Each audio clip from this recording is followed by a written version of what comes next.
Good afternoon. My name is Shamann Walton, the Executive Director of Young Community Developers, Inc. here in the Bayview. I've been Executive Director here for it'll be 4 months, the middle of this month, January. My job basically is to make sure that the operations of this organization are running smoothly and in accordance with what our funders want, but at the end of the day, the biggest component of that is making sure that the resources and the services that we provide to the community gets to the community, so that we can get people working, which at the end of the day is our main goal, is to get the community working.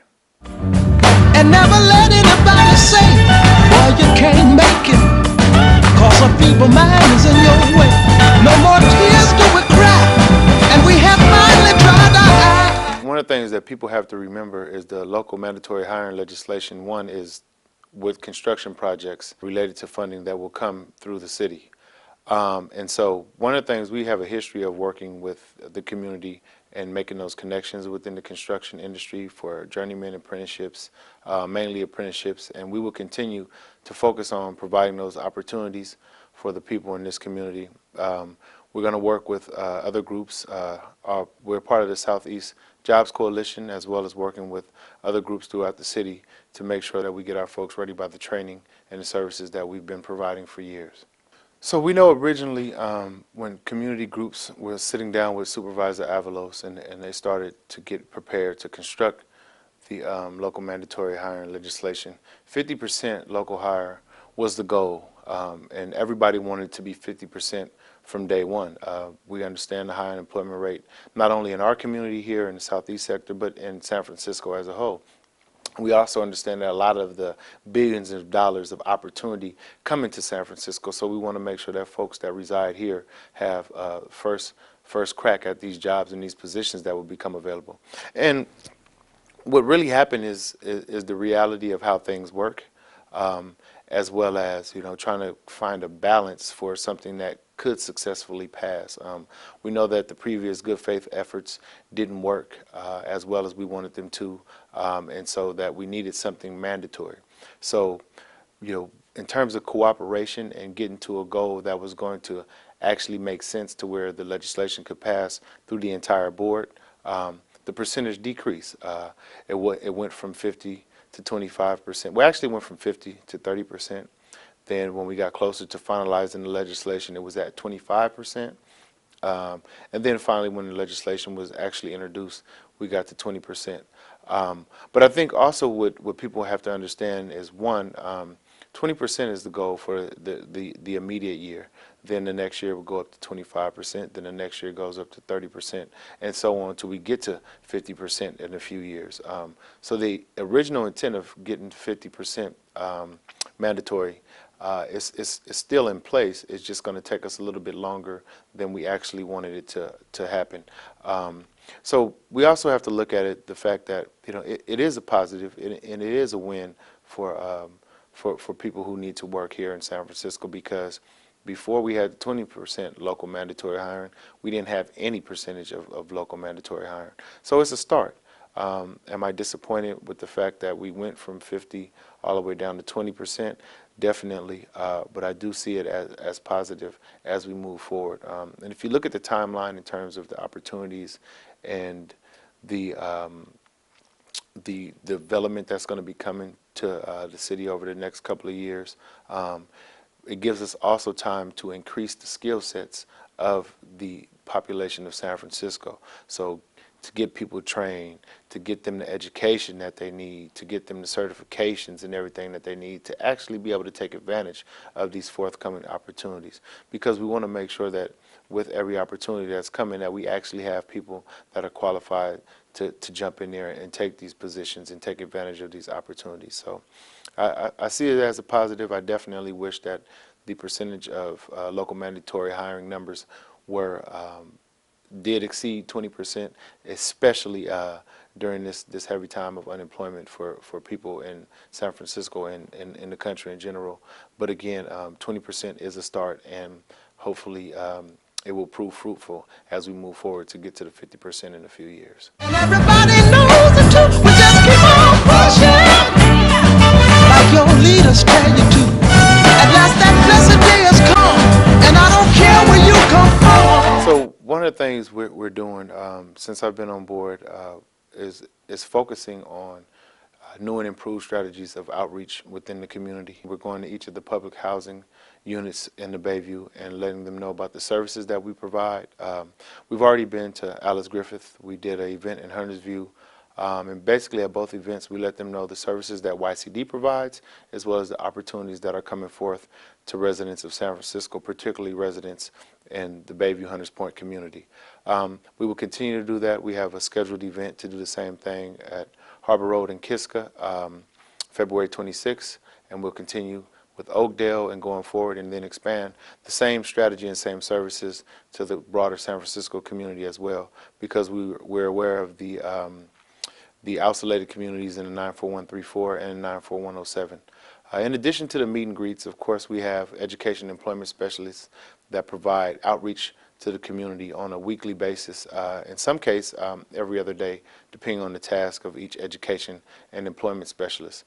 We also have, held a job fair in November, and the purpose of that was to get folks employed before the holiday season. But what we did from that is created a list of all the people that needed jobs from that time period. So we have phone numbers, addresses, and other information. We're going to start a text messaging outreach focus, if you will, and we're going to send text messages to the community as well and letting them know the services that we offer, opportunities coming forward as we move forward. We also have a newsletter that we send out monthly. We send out to funders as well as anyone on our email list. So we'll continue with that strategy to let people and inform them of what's going on with YCD in the upcoming months, as well as the things that we continue to do so they can understand and know about our programming.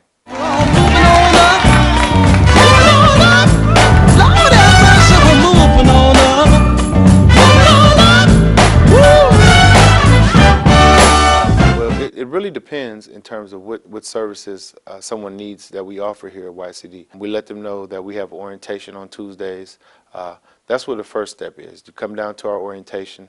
Within our orientation, we let them know about all the services that we offer here at YCD, as well as upcoming opportunities. From there, we provide a skills assessment test to find out what needs and which strengths each of our participants may have at the time. And from there, they sit down with our education and employment specialists, and we figure out what the best strategy for them may be. So it may be job readiness training, which is an 8-week training that we have. We'll have 5 cycles this 2011 calendar year. It may be connection with the other sector of employment, depending on their experience. They may have already had experience working in the community or working in the private sector.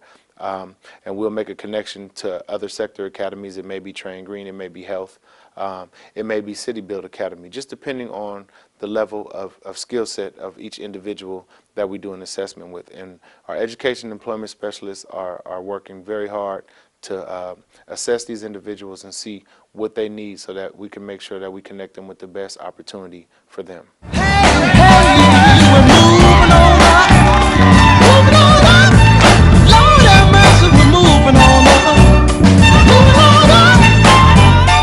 If you look at our employment structure here at YCD, we currently have 11 employees. 5 of them which reside here in San Francisco and within the community. And out of that 11, 8 of us are actually originally from San Francisco. So we definitely are mindful of making sure that the people who actually work here at YCD are from this community and from this city. We're actually going to be having conversations with one-stop employees to find out what we can do with the Jobs Now 2 program. We did have staff here from Jobs Now 1 working, and as we all know, Jobs Now did end in terms of Part 1, so Part 2, moving forward, we're definitely looking to see how we can bring in some more members of the community to work here. But our education and employment specialists, who provide most of our direct services, all of them are here from the community. Our admin staff and the people who you see and have contact with when you first walk in the door are definitely here from the community. I am originally here from Bayview Hunters Point, lived in West Point in the project housing development for a while. Also lived on 25th Street in public housing, as well as lived in the Hayden and other areas of San Francisco. But we're definitely mindful of making sure that folks that live in the community get hired. In fact, we have a GED position available for a GED instructor, and I've actually turned down participants and people because my focus and my goal is to try to get somebody in here from the community. And then if that doesn't work and we can't find anybody qualified, then of course we'll go out and hire somebody who's qualified who can get the help that we need for residents of this community. But we're definitely mindful of that and focused on it. 'Cause we're a winner, and everybody knows the truth. We just keep on pushing, like your leaders tell you to. At last that blessed day has come. Our focus is on professionalizing the agency and make sure that when people come in here, they understand that they will get the top quality service, and make sure that we understand the needs of the community and that we will address them in a professional manner and consistently work to getting people employed. Also want everyone to know about the new things that we have forthcoming. Mobile case management. We have a new website that our Director of Operations, Mr. Deon J. Brookter, worked on tirelessly to make sure that it was up to date, and it lists all the services that we currently offer and the things that we plan to do for the future. We're going to continue to fight for our residents in this community and make sure that funders understand the services that we offer. They understand the extremely high unemployment rate here in the southeast sector, so that they can continue to provide resources to this community so that tangible resources will be in the hands of the community. And when we say tangible resources, we definitely mean jobs and to get people working. So we're going to continue to be dedicated at gaining more resources for our community, as well as broadening the services that we are allowed to offer to the community. Unfortunately, it's been pretty limited in terms of the services that we offer as an agency, as well as a lot of other agencies in the community, but I think we're moving forward in the right direction, and our service delivery is definitely indeed growing and going to continue to grow over the next couple of years. And at the end of the day, what that does is create opportunities for tangible results for our community. Lord have mercy.